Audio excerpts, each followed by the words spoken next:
Final part. I kind of forgot this game takes place in the United States. Because Infinite is a fucking Westabow. So guys, you know how we've been talking constantly about how robots, when they're not doing their duties, fight in the Robot Coliseum? Let's go to the actual Battle Coliseum, but not to get to see what it normally looks like, but see what it looks like when it's taken over by Trinity. And how does it look? Whoa. Honestly, I think it would have been better if the game started off with you being at the Coliseum, going to the lab, and then you have to go fight your way back into the Coliseum as a cathartic bookend. Okay, the lore of this game is weird. Like, okay, some stuff is told to us literally by word of God. Others you can maybe get by looking up on the website or whatnot. Oh, so it's the ARMS problem. Very little of it is actually in the game. Well, ARMS doesn't even have a campaign, I think. Well, no, a story but it's like campaign. there is a lot of lore. See it, and that's what kind of pisses me off. That's what also kind of not too much, because it is. I think Splatoon did it in a way it's not that bad, because it's in the game. Splatoon had a story mode, so you had to go out your way to look for that lore. ARMS is just, it's said through dialogue and through interviews. I was like, you shouldn't have done it the Splatoon route. See, basically, here's the thing. With Splatoon, it's the lore's there if you want to actually find out about it. If you don't care about it and just want to do multiplayer, you can do that just as well fine. Which is, if you just want to fuck the squids, fuck the squids. Pretty much, yeah. God. I don't think Beck even has a neck. Also, that codpiece looks like a blue penis. I want to punch him in the nose. But we were talking about lore for this game. Yeah. I don't even... No, here's the thing. The Mighty Numbers are just... They're not like the Robot Masters where they were specifically made for helping everybody. They were just built for combat and made to be part of the Battle Coliseum. Well, okay. Technically, apparently, some of them have kind of a purpose. But maybe yeah. Mick? Yeah, Mick is like the only one. Okay, here's the thing. Lore-wise, it says that when they're not doing their duties, they're apparently the top fighters in the Robot Coliseum. So the problem with story and platformer is when to use it, because back in the day it was like easy to just make your game, and any information you wanted to put in that you couldn't fit, you put it in the manual and you describe it in there. But the problem is that apparently people consider manuals to be evil these days. But I don't get that, because I really thought it was charming. I don't get why the game was called Sonic Colors, but the instruction manual is in black and white. Never forget. I'm disappointed that I didn't make that joke in the commentary. Never forget, the manual in Sonic Heroes states that Eggman is a feminist. That was a mistranslation. It was meant to be womanizer. It doesn't matter. It's still fucking hilarious. Yeah, but that doesn't mean that's like calling actually Mega Man. Wait a minute. It's kind of actually in the Japanese version of the manual. It says that he's a womanizer. Yeah. That implies that Eggman gets pussy 24/7. So he's a feminist as well. No, more like he's Johnny Bravo, always trying but always fails. Well, I mean, a womanizer is more described as kind of like a male version of a hussy. Because a womanizer is usually a guy who is smooth with women and can usually hook up with them and have sex with them. Well, okay, to be fair, guys, he must have, because he has a descendant. Yeah, Eggman. Yeah, so, maybe between games, Eggman's just, he has a Tinder account, and he's just scrolling through Tinder. Okay, and he's so like, going off check of the out lore, my big fat egg dong. So going off of the lore, Eggman is a feminist womanizer. Makes sense to me. No, he's just Hey, oh, Jesus Christ. Oh, yeah, again. Hey, they were able to mix Dr. Robotnik and Dr. Eggman, so we can do that, too. Okay, so can we talk about why that's still a debate within the fan base, but like every other franchise that has names with alternate continuity, regionals, like Mario, like the Toads are called something else. Well, the Toads are actually called... focus on the Toads, the Mario enemies actually have like Japanese translated names like Pokemon. Yeah, like Kamek isn't the name of one thing. That's the Magic Koopa race in Japanese. Can I just say what a missed opportunity it is that they haven't introduced Cammy to the main franchise? Like, she's a Magic Koopa who actually stands out one from of the the rest. few RPG characters I would like to see in the main game. Besides like the stars from Paper Mario 1. Besides the Star Spirits. Who else from an Cammy's RPG has been brought into main continuity? I don't think Paper anyone. Mario. Shut up. Anyway, should we talk about this part of the game since while we're here, might as well. Okay, so visually this is in some ways the most creative, Look at the but also power the of most Unreal Engine 3. Right. Yeah. Now these enemies are interesting. However, here's the thing, though. Oh my god, this is kind of fucked up. I just noticed. What? These things kind of look like the rate, you mean? coronavirus. Yes, they do. You don't need to censor it out, Deji, because no one's censoring themselves anymore, but... I was gonna say, I don't think that's... They look like virus, but I don't think that's how some virus look like. Well, no, but that's what the coronavirus looks like. That's why it's called the coronavirus, because it looks like a crown. Huh. You know that, right? Stop. Did you not know, Dej? Yeah, I know. It's just... Anyway, stop. God, every time that fucking weapon goes off, I want to fucking... Yeah, you need help. So much. Don't do it. Deji, please, don't do it. Think of the children. No, oh, you fucked it up. No, I know what I'm doing. Oh. No. You've got to go farther away. Yeah, I know. I realize that. So here's the thing with how these enemies work. If you're close to them, they won't They're reform proximity based. Well, that's the thing. Story-wise, Terrence. it's because Beck is absorbing the Zell around him. That's the reason story-wise. Yeah. Also, this is wait, hold on, the story bit. I really need to lay into this one. How many robots did Trinity absorb? All of them. Which ones? So, literally all of to them. assimilate. 37. In a row? Yes. Wait. You fake! Why, yeah, you it's moron. like, why would you make something like that?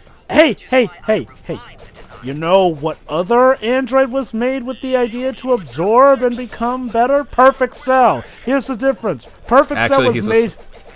What? Huh? Yeah, Perfect Cell is a biomechanical android. Yeah.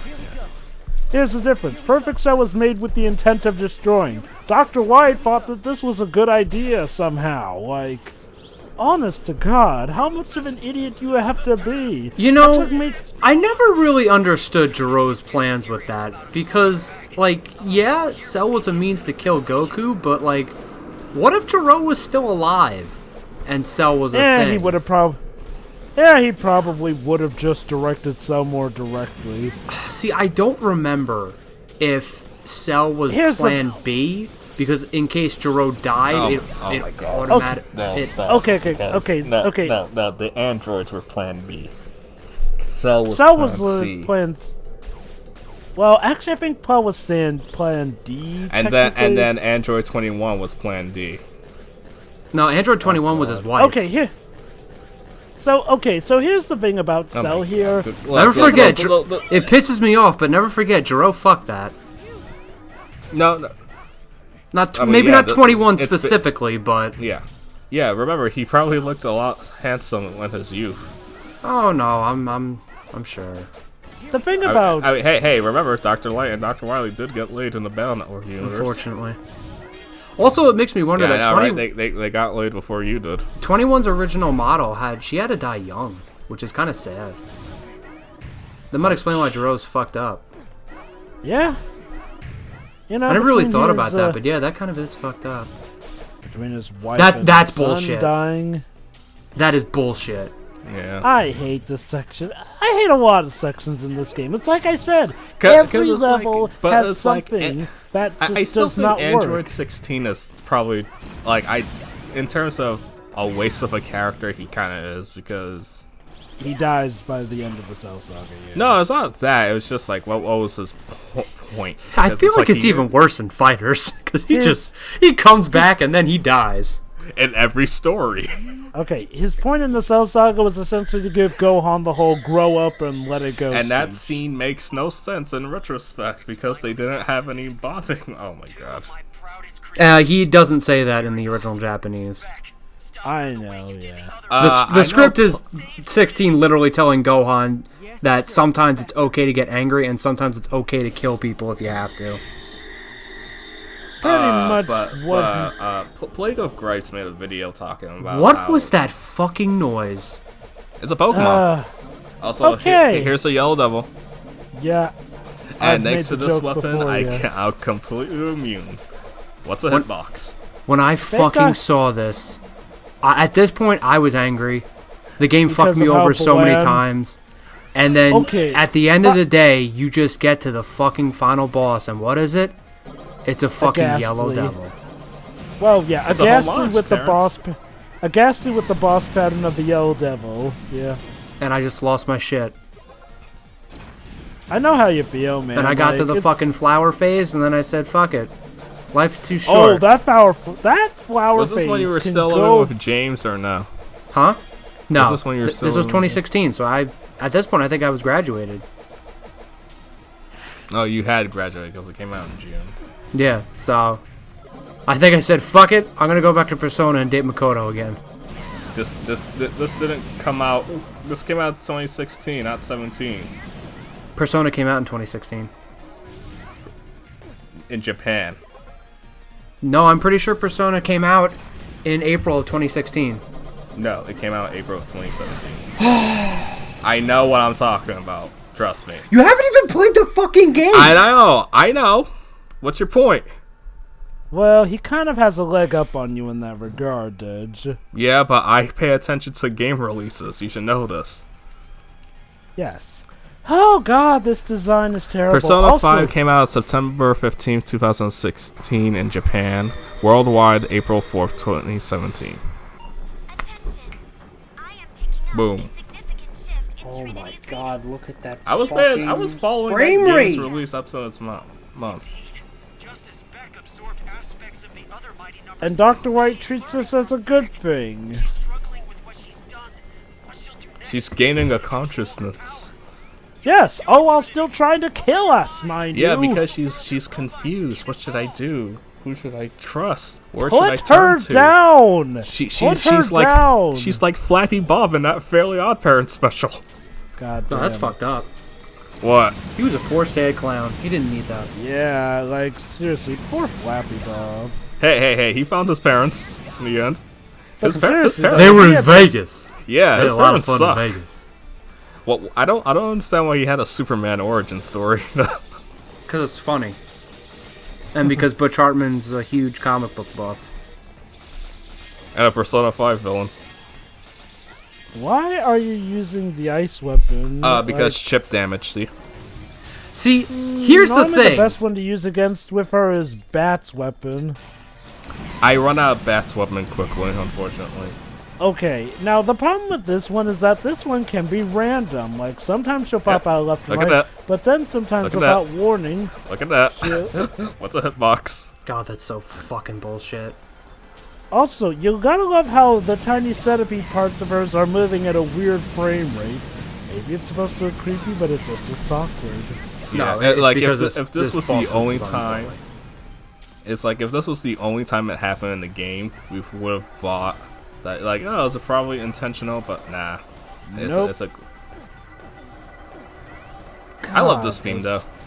It's really. There's good. no physical way to. No, that's bullshit.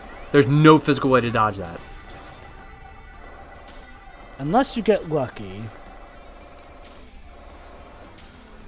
Like, this boss kind of defeats the purpose of being able to tell a boss.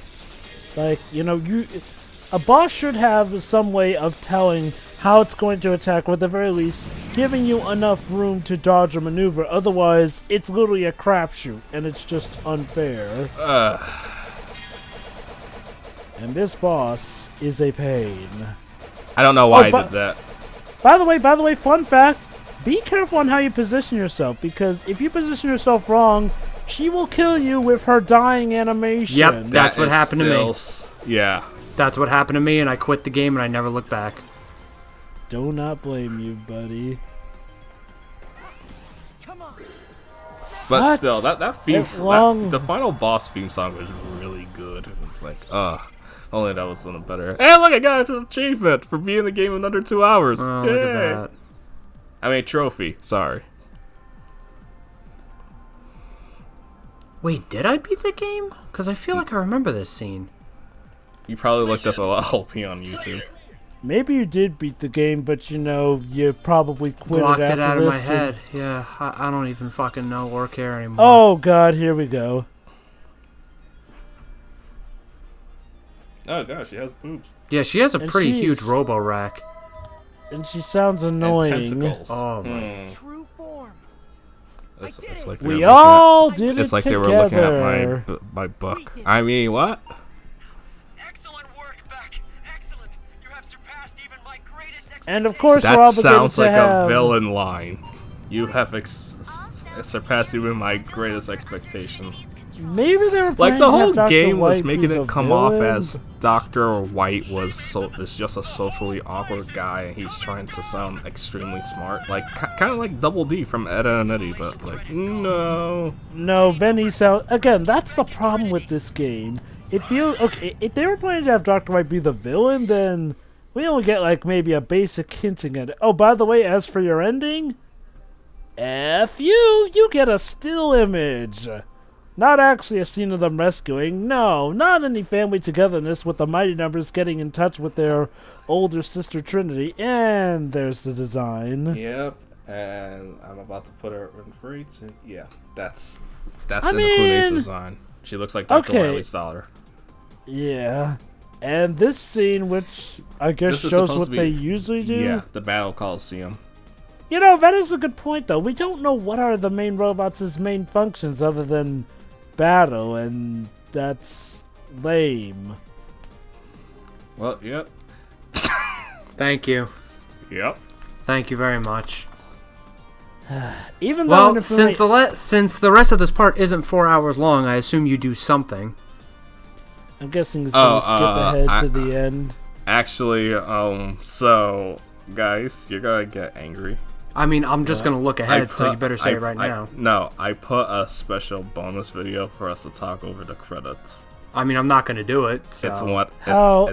I'm joking. Yeah, I mean, even if you weren't, I wasn't gonna do it anyway. So.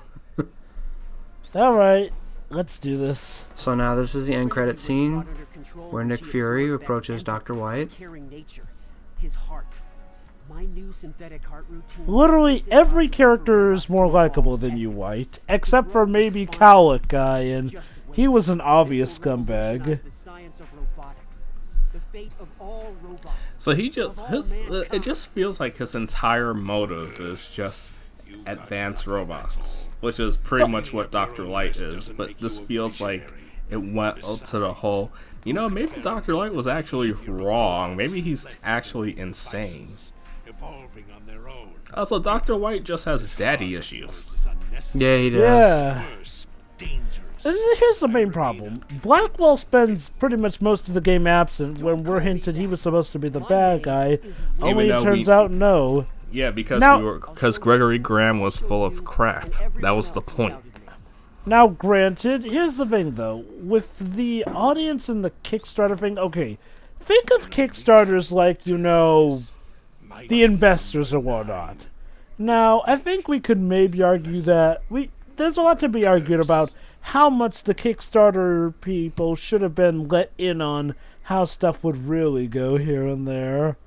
It's just, I don't know, man. It feels like we were promised one thing, but not given another. Like, okay, on the one hand, I get it, they're trying to be all cool and different with the story and whatnot, but on the other hand, do you think maybe it would have been better if they just stuck with the regular formula of, hey, stop the bad man who's corrupting the robots or creating these evil robots, stop him, and then maybe for a sequel think about trying to act more complex, like, oh, this gray morality stuff, or, oh, maybe your Dr. Light is actually the bad guy and the Dr. Wily was actually the good guy. okay, and if they wanted to do it, they should have done better. Because at the end of the day, what we have is half-baked, I'm afraid. Have you heard that that's a firework? Yeah, I heard that. So now thoughts. What? Well, from my guesstimate, from our backlog, because this thing is behind us, and I'm never going to talk about this experience ever again, because fuck this. I'm assuming this will be going up either before or after King Night, or simultaneous. I have no fucking idea. I still need to finish editing that, so probably this will go up before King Night, so... Because we have, like, what? Colors, X4, Sly's wrapping up soon, so... hopefully, I mean, by the time this is uploaded, I'm assuming it's going to be somewhere in... Has to be somewhere in, what, August? September? August. So... I know by the time this is uploaded, Spectre Knight will be uploaded, so I'm hoping for that. I mean, who's to fucking say what's gonna fucking happen in September, man? I don't even know what's gonna fucking happen next week. I don't know what's gonna happen to the world. Yeah. Who knows? Everything's a disaster. There's a separate country being built in Seattle. What's going on here? What? We'll explain that after we're done. And on that note... Fuck this game. I guess since Battle for Bikini Bottom's coming out by the end of the month, I'll probably buy that and record it. Ah, neat. I may want in on that. Anyway, final thoughts, Yoga? Fuck this game. I hate it.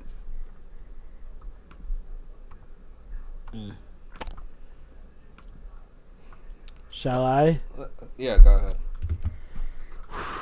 It's Mighty No.9. Like I just said, the level design is terrible. Like, that's the thing. It's a game that whenever I try to have fun with it, something so blatantly stupid happens and it just prevents my enjoyment. That's one of the worst game experiences I could possibly have. Like, at least to something that's consistently bad, I can rag on it, but no, this game constantly dangles a carrot in front of your face, suggests, hey, I could do these interesting things, and then pretty much just smashes the glass in front of you and goes, but I'm not gonna. I'm gonna be miserable. I'm gonna be terrible. Like, I do not support this game getting a sequel. If it does get a sequel, then okay, maybe it'll turn out good, but you will never see me supporting this game a sequel until it has earned that stuff. And yes, I know that Mighty Gunvolt Burst was good. Which you should check out. Yeah, but here's the thing. Mighty Gunvolt Burst cannot and will not overlap the overall terribleness of this game here. Like, and yeah, okay, we could have gone with the shoulda, woulda, coulda stuff, but at the end of the day, this was the high budget, the high-tailed one that they were lauding here. Like, this was going to be a magnum opus. What we got was a train wreck here. The voice direction is terrible. The visuals are butt ugly. The explosions are literal pizzas here, which don't even look good to eat. What is there in this game for anyone? Okay, there's some of the character interactions. Those are nice, but they're far and few between. And you know something is wrong when literally the main character is the least interesting one. I get more interest out of all the Mighty numbers than I do from Beck. It's not even really that good looking or well acted when you get down to it. Again, up to the voice direction regarding the voice acting, but still, Beck is just lame as a protagonist. He's this sort of kind of cowardly, but is like, oh, I'm a robot, so I'll follow your orders, and that's pretty much it. Hell, even Kala is more of a character than Beck because she actually questions why she doesn't have as much a character as all the Mighty numbers. Which just goes to show that, wow, the people who were expecting her character arc got dicked over terribly. And this game still has not released its 3DS and Vita ports. So if you ordered those versions, sucks to be you. Okay, I'm just going to say this right now. If you had the Vita, if you got the Vita version, you most likely had a PS3 or PS4 since it's cross-buy. So yeah, that's it even says it on the box. It's cross-buy. Good for them, but still all the same. Now the 3DS, honestly, I don't know anyone who actually asked for the game on 3DS. The funny thing is, the last time it was ever mentioned was in Nintendo's investors meeting on upcoming games back in 2017 or 18, because the Switch was doing one. It's like, yeah, we're not killing off the 3DS, so here are some upcoming games we have. But besides that, yeah, nah. I think the game is completely dead in the water. I think it's only going to live on through the Gunvolt Burst thing. When did Gunvolt Burst come out? 2017. 2017. So yeah, even that, that was about 3 years ago. We haven't really heard anything else since then. It got DLC sprinkled throughout for a year, so. Still, though, I mean, that's pretty much the extent. So 2018, about 2 years, nothing heard. Now, granted, in 2018, I think we got word of them saying, yep, the handheld versions are still coming, and then nothing. Nah, it's not going to happen. Yeah. Okay, so Dedge, do you think that there is a chance that this game will get a sequel, since you seem to be the most positive of it getting a sequel? Yeah. Look, I don't think this game is perfect. I can see the sprinkles of, hey, a good idea. Yeah, here. Yes, everything that was managed, that was handled, it's bad. There's no ifs, buts, or debating about it. And even people who like the game say, yeah, everything about this bad. Yeah. But again, I would be fine for a sequel if you can improve everything. And look, heck, Shattered Crystal got a sequel, and that did improve on stuff. Yeah, and no one played it. I did. It was good. Yeah, again, no one that matters played it. Exactly. So no one that matters played Mighty No.9. No, people played Mighty No.9. Keep telling yourself that, Dad. Pro Jared did it. Exactly. So as I said, I repeat what you just said. Nobody that matters. Wait, is he still? Do we still have to like him or nah? I don't really give a shit. Okay. Yeah. We're in that stage where, he provided the proof. All right, okay. Yeah, please, can we please end this? Yeah, please, let's just end this. Look, here's the thing about Mighty No.9, though. Okay, and even if you're bringing up Pro Jared, that game broke him. He went from a guy saying, oh, it's not that bad, to, yes, this game is this bad, to the point where he listed it as #1 of his worst 2016 games list. I still find it hilarious that even Gigaboots were like, including Casey Excellent and Mr. Feel, who are part of their podcast, like, yeah, I wouldn't mind a sequel to this if it improves upon it. Okay, as someone who detests this game, I can see why there would be a sequel. Like, there's definitely the seeds planted for a sequel. And like I said, I actually like the Mighty numbers. I don't like Beck, but I like his siblings all better than him. Look, let me put it like this. Nothing will ever be as mismanaged as Inafude's other projects after he left Capcom. Kawi or Kao, King of Pirates, the one with the penguin. Didn't that one have a budget of $4 million? No. It lost $4 million because we don't know what happened to that game. And we never will. There was a CGI trailer. It was just a shame because that game really did look like a pretty good idea in the making. I mean, I can't say because you can have an impressive CGI trailer, but it means jack to me unless I see some gameplay. Mm-hmm. That's just me. But anyway, thank you, Jova. Thank you for joining us. Hopefully, but this isn't the end of our Mighty No.9 ventures yet, because I have something. Because I have something planned. A ray of hope. A ray of hope, you might say. Are you going to do a recording of Mighty Gunvolt? Who knows?